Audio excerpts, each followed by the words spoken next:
बंधुओं, सवर्णों और पिछड़ों का हित एक दूसरे के एकदम विपरीत है,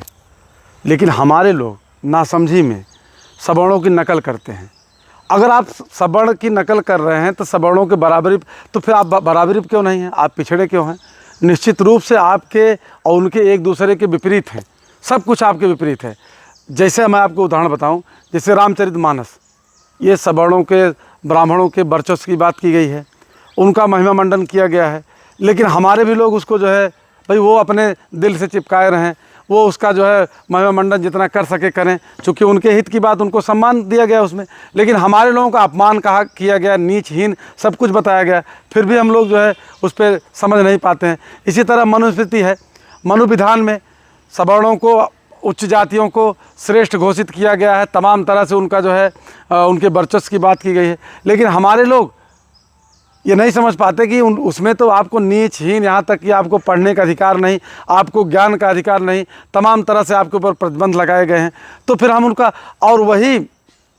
हम लोग जो है फिर भी उसकी नकल करते हैं, तो हमको नकल नहीं करनी चाहिए। हाँ ठीक है, हमारे बाप दादा नहीं पढ़े लिखे थे, नहीं ज्ञान था, जो पंडित जी लोगों ने बता दिया कि ऐसा करिए, वैसा हमारे लोगों ने किया, लेकिन हमको तो समझने की ज़रूरत है, समझ करके काम करने की ज़रूरत है कि हमारे हित में क्या है, क्या हमारे हित में है, किन्होंने हमारे लिए काम किया है, किसने हमारे विपरीत काम किया है, तो हमको इसको समझने की ज़रूरत है। मैं आपको बताऊँ, जैसे बहुत सारे देवी देवता जिसके वर्चस्व के लिए लड़े हैं, जिसको सत्ता दिलाने के लिए लड़े हैं, जिसके सम्मान के लिए लड़े हैं, तो भाई वो उनका जो है पूजा पाठ करें, उनका मान सम्मान करें, उनका जयकार करें, बहुत अच्छी बात है। लेकिन हमारे लिए अगर हमारे विरोध में काम हुआ है तो फिर हम उसमें क्यों जो है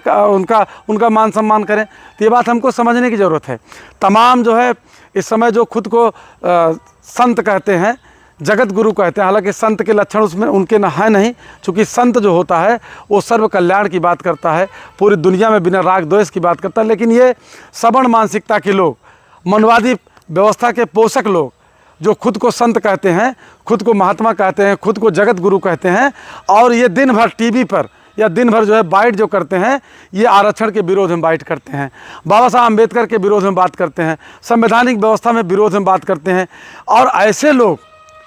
निश्चित रूप से हमारे सबसे पक्के विरोधी हैं, और हमारे विरोध में काम करने वालों को हमको मान सम्मान, उनका प्रवचन, उनको दान दक्षिणा नहीं करना चाहिए। ये बात हमको समझने की ज़रूरत है। हमारे लिए जो अवसर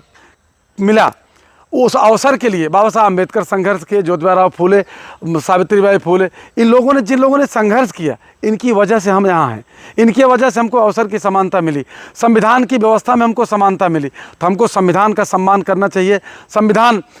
के बताए हुए मार्ग पर चलना चाहिए, और जिनके वजह से संवैधानिक व्यवस्था कायम हुई देश के अंदर, हमको बराबरी मिली, हमको ऐसे लोगों को नमन करना चाहिए।